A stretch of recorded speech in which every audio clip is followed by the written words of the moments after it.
Oui, Gauthier. Vous revoilà déjà à l'école. Mais oui, qu'est-ce que tu veux? J'ai été invité, hein. Ah, ok. Ok. Comment ça va ces premiers jours de...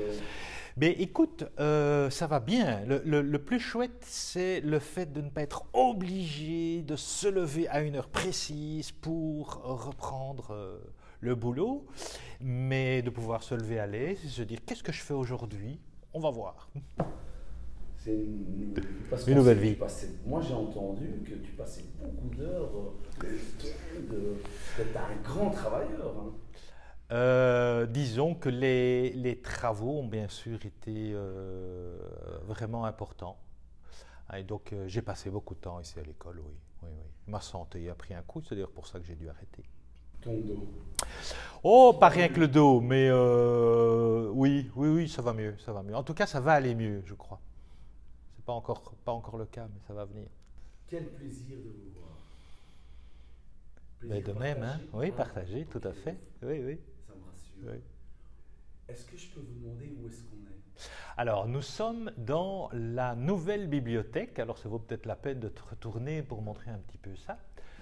Bibliothèque qui est assez complète, qui se veut un lieu convivial, là où je suis assis, et puis un lieu d'études et un lieu salle informatique au-dessus. Donc, assez complet, avec l'idée de pouvoir faire de la transversalité. C'est-à-dire Ben, c'est-à-dire que je pense que, et alors on est carrément déjà dans le sujet, je pense que l'école de demain, c'est une école où il faut absolument donner du sens.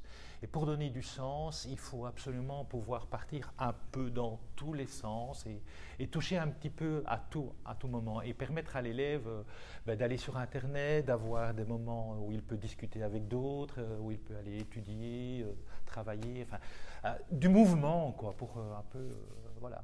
Ça, c'est l'école de demain, quoi. Ok. Les travaux, c'est Oui. magnifique. Oui, oui, oui. Alors, on peut peut-être revenir en arrière, on est en 2009. Oui. Tu- Enfin, 2010, ouais. oui. Qu'est-ce qui s'est un peu passé pour résumer? Ben, je crois que quand j'arrive, on se rend compte que l'école a l'âge qu'il faut, puisque ça a commencé en 63, que le nombre d'élèves a quand même augmenté, qu'on est en train de se pousser un petit peu partout. Et mon prédécesseur, Paul Benoît de Monge, avait déjà réfléchi un petit peu à voir comment on pouvait augmenter l'espace. Et je suis arrivé à un moment où il y avait des négociations avec la paroisse. Et tout ça s'est déroulé. Bon, les circonstances ont fait que ça a pu se mettre, ça a mis du temps, tant avec la paroisse qu'avec la communauté française. Mais donc, mon mandat, qui au départ est un mandat sûrement pour transformer l'école de l'intérieur au niveau pédagogique, aussi, c'est aussi transformé de manière systémique au niveau immobilier. Voilà. Bravo.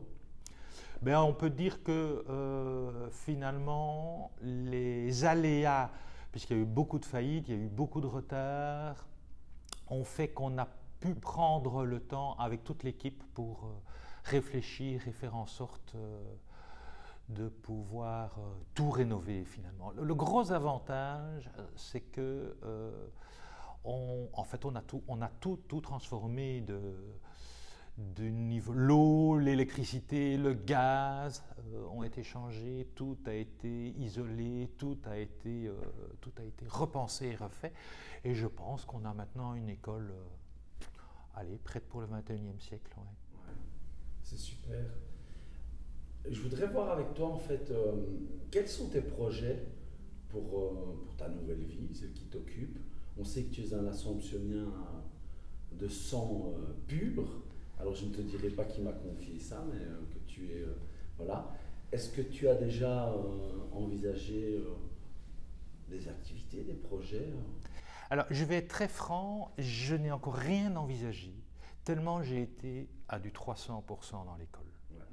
Alors, quand tu dis que je suis très assomptionnien, je voudrais dire ici combien il m'a fallu du temps, puisque je suis à l'école depuis 1983, avec un petit arrêt d'une dizaine d'années, combien le fait que cette école soit une école congréganiste, donc créé par des sœurs, a été assez exceptionnel, dans le sens où ça apporte un énorme plus, tant pour le directeur, qui a aussi d'autres écoles d'Assomption avec lesquelles il peut travailler, que pour l'école au niveau de l'esprit que l'on peut apporter.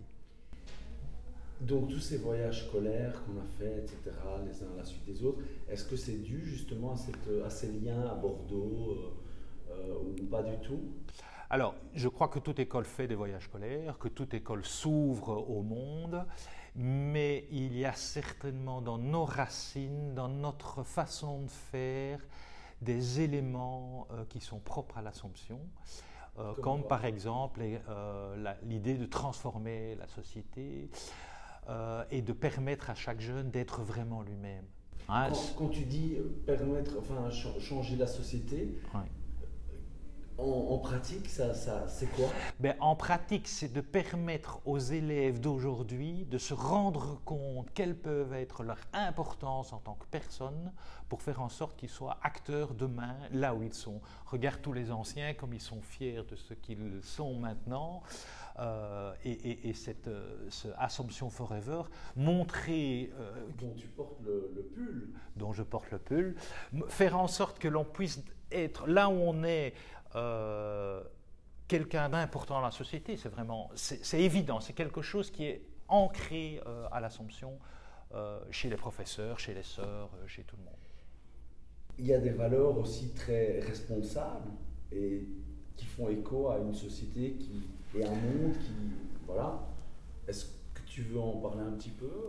Alors, cette notion, en fait, ce qui existait moins à l'époque où moi j'étais élève. Oui, donc en fait, là aussi, c'est quelque chose en plus grâce à un de nos professeurs, qui ça a été initié pour moi par, entre autres, Claude Ingels, qui a permis à des anciens de venir exprimer à nos élèves de Rétaux comment ça se passait et ce qui était important. Et entre autres, un des éléments qui revenait toujours, c'est d'apprendre plus à être autonome. Et donc cette notion de responsabilité et d'autonomie, c'est quelque chose que j'ai essayé de pousser dans les 10 ans pendant lesquels j'étais directeur, entre autres par les PFE, TFE, entre autres par les stages en entreprise, entre autres par les activités complémentaires, tout ça. C'est dans la pédagogie, mais donc ce sont des éléments sur lesquels on a appuyé. Et je pense que l'Assomption, ça fait partie de l'ADN de l'Assomption. Oui. On sait que ben c'est grâce à toi, en fait. On avait pris contact avant Vincent, avant l'actuel directeur, oui. De ce projet de créer un comité. Qu'est-ce que tu attends, toi, concrètement, des gens, puisque c'est quand même toi qui l'as inauguré, c'est un plaisir, parce que tu as été notre professeur à la plupart de ceux qui sont dans la machine, enfin dans la Forever Team. Qu'est-ce que tu attends, toi, de ce comité, même pas en tant que personne, mais en tant que directeur qui m'a accueilli les bras ouverts, Mais donc, quand j'avais voulu lancer cela, c'était pour les 200 ans de la naissance de sœur Marie-Eugénie. Hein.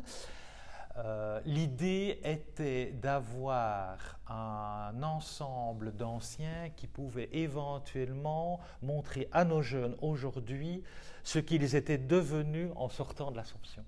Donc, nous avons des stages en entreprise, nous avons des PFE, TFE où le jeune, en fait, cherche un petit peu son futur. Et si on peut avoir, à travers les anciens, des liens à des anciens et des élèves actuels, je crois que c'est un énorme plus. Il faut aussi savoir que quand un parent vient inscrire un enfant, très souvent, une des questions, c'est « Et que deviennent vos élèves à la sortie ?» Et je ne pouvais jamais répondre à cela. Et donc l'idée d'avoir un club des anciens et d'avoir une nomenclature de tout ce qui se fait comme profession et comme joie, comme bonheur, parce qu'il n'y a pas que la profession qui compte, ça c'était vraiment un plus pour une école. C'est gentil, merci beaucoup.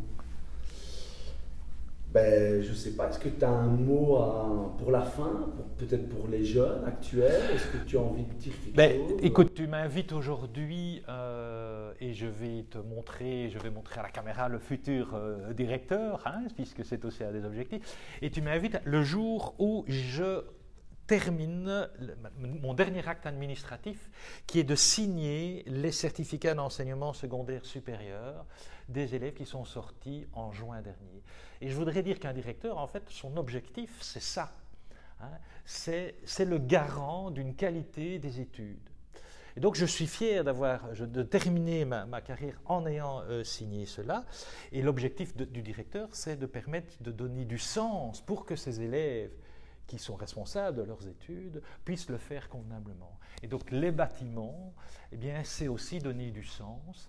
Et pour leur donner ce sens, c'est leur montrer qu'on compte sur eux, qu'ils sont importants pour nous, et faire en sorte que des bâtiments soient beaux tels qu'ils sont là, avec l'art qui est quelque chose d'extrêmement important, parce que c'est vraiment une ouverture sur le monde. Je trouve que c'est une belle façon de terminer ma carrière. Ben, félicitations pour ta carrière. Merci, à toi aussi. Et merci pour ton grand cœur, parce que je pense que peu de gens ont la chance de savoir que, et j'en fais partie, parce que j'ai un peu investigué, mais je sais que tu as permis et tu as été très proche d'une fille qui a une maladie auto-immune et qui t'est toujours reconnaissante aujourd'hui d'avoir pu partir en voyage scolaire. Ah oui. C'est une fille qui a une maladie auto-immune qui est la sclérose en plaques. Je pense que tu sais à qui je fais référence. Qui a fait une belle carrière. Qui a fait une belle carrière. Ouais, c'est génial. Et je sais de sources sûres, parce qu'elle était éternellement reconnaissante. Ainsi qu'à d'autres, hein, bien sûr. Certainement. Ouais, enfin, ouais. Voilà, c'est toute l'équipe. Hein, ouais. C'est ce qui traverse mon cœur juste à ce moment-ci. Ouais. Et donc tu as fait beaucoup pour qu'elle puisse partir dans ce fameux voyage comme une fille de réto normale, bien sûr. Alors qu'elle traversait des turpitudes et des obstacles de la vie. Je pense que moi j'ai été témoin de ça, puisque ça fait quelques semaines que je vais un petit peu partout.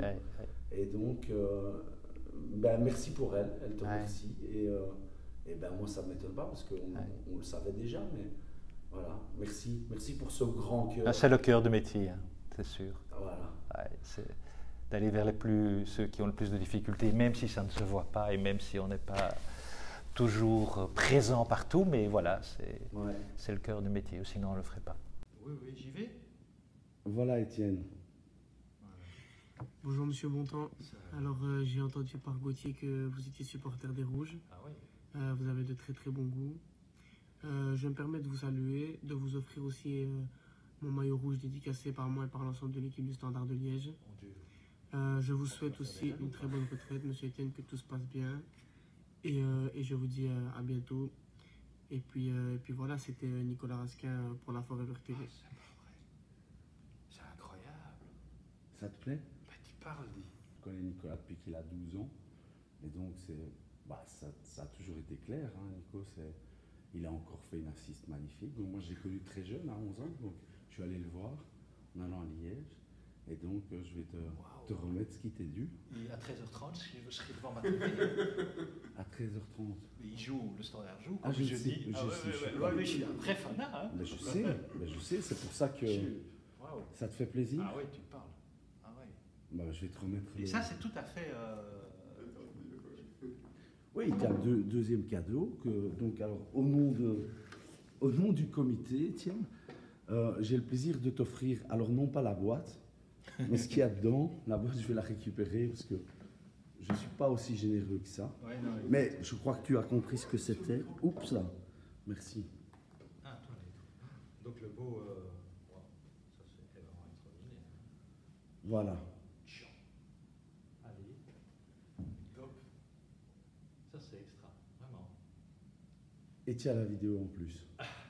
Nico Raskin, 26. Donc nous sommes ici dans l'escalier principal de l'entrée, où tu te retrouves devant deux œuvres d'art qui montrent un petit peu tout le sens de l'école et la pédagogie de l'école, avec entre autres ici la céramique de Stefan ter Linden et une partie de la trilogie des vitraux de Jan Goris. Ici, nous sommes devant le vitrail Passion, qui montre l'importance de la joie au niveau de l'Assomption. Ça, c'est vraiment une des forces de l'Assomption, c'est évidemment être heureux.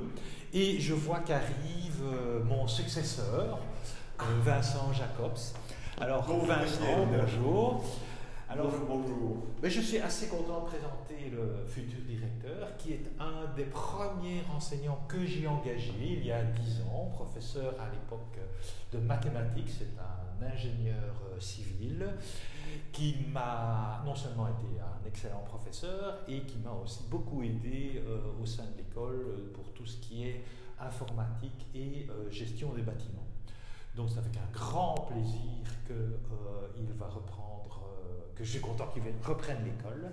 Et je ne sais pas si tu veux dire un petit mot par rapport à la... Ben oui, c'est vrai que c'est encore très frais dans ma tête. Le jour où je suis arrivé dans l'école, on s'est croisés vraiment là dans la cour. Moi j'étais sur ma petite mobilette. J'étais en train de vouloir vraiment changer tout à fait de direction pour ma carrière.